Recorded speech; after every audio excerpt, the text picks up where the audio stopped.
ত্রয়োদশ জাতীয় সংসদ নির্বাচনকে কেন্দ্র করে সারা দেশের নির্বাচনী প্রচারণা জমে উঠেছে।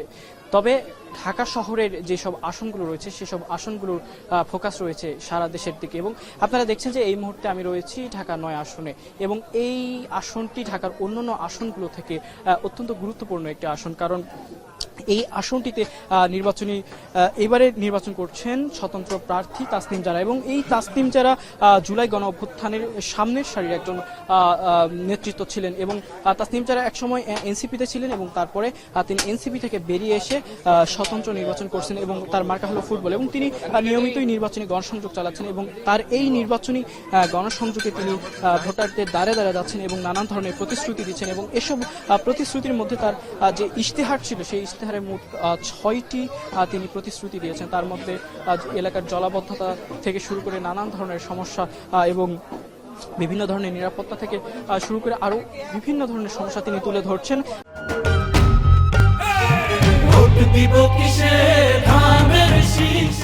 এবং এই যে তার নির্বাচনী প্রচারণা, তার এই নির্বাচনী প্রচারণাটা সব থেকে বেশি জমে উঠেছে, কারণ এই আসনে আরেকজন হাবিব প্রার্থী রয়েছেন, বিএনপি সমর্থিত হাবিবুর রশিদ হাবিব, এবং জামায়াত সমর্থিত 11 দলীয় যে জোট রয়েছে সেই 11 দলীয় জোটের এনসিপির প্রার্থী জাভেদ মিয়া, এবং তিনিও নির্বাচন করছেন। অর্থাৎ এখানে যে নির্বাচনী এবারে যে লড়াই হবে সেই লড়াইটি প্রায় ত্রিমুখী নির্বাচনী একটি লড়াই হবে। এবং আপনারা দেখছেন যে এই মুহূর্তে আমরা সবুজবাগের একটি বাজারে রয়েছে এবং সেই বাজারে নির্বাচনী প্রচারণায় তাসনিম জারা রয়েছে। এবং নির্বাচনী প্রচারণায় তাসনিম জারা বিভিন্ন বিশেষ করে বাজারের যেসব দোকানগুলো রয়েছে সেগুলোতে যাচ্ছেন এবং তাদের ভোটার যেসব প্রত্যাশা রয়েছে সেই প্রত্যাশার কথাগুলো শুনছেন, এবং প্রত্যাশার কথাগুলো শোনার পাশাপাশি তাদেরকে নানান ধরনের প্রতিশ্রুতি দিচ্ছেন। বিশেষ করে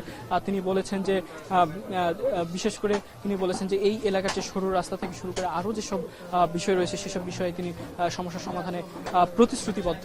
এবং এই মুহূর্তে তাসনিম জারার নির্বাচনী প্রচারণা থেকে সর্বশেষ পরিস্থিতি।